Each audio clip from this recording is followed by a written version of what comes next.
كان عندي هنا بقى شوية قشطة في التلاجة، طلعتهم وحطيت عليهم معلقتين نشا وشوية سكر وشوية فانيليا وسبتهم يبقوا مهلبية. وعملت كمان بقى العسل بتاعي وسبته على النار. رحت بقى جبت الكنافة بتاعتي اللي كانت في الفريزر وقعدت افرك فيها كده، لازم تتحط في الفريزر عشان تبقى سهلة معاكي. قعدت افرك فيها لحد ما بقت ناعمة خالص.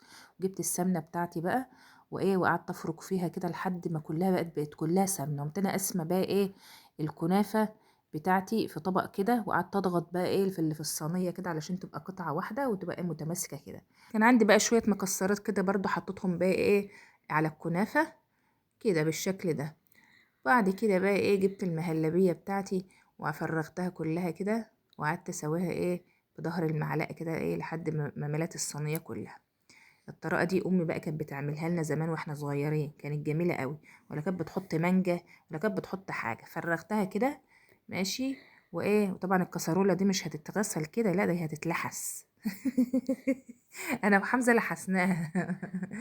وبعد كده جبنا بقى بقية الكنافة بتاعتنا وقعدت احطها كده على المهلبية بقى، واضغط كده خفيف خالص، يعني بايدك تبقى خفيفة خالص عشان المهلبية ما تبوظش. صح يا حموزة اللزوزة؟ صح. بس انا ودخلت بقى الفرن. شوف يا حمزة جميلة ازاي.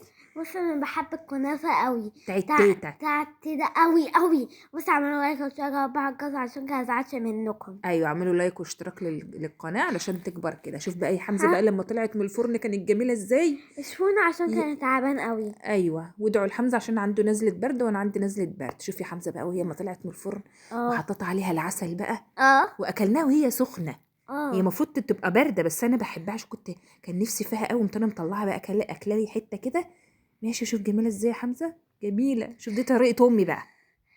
اعملوا لايك واشتركوا بعد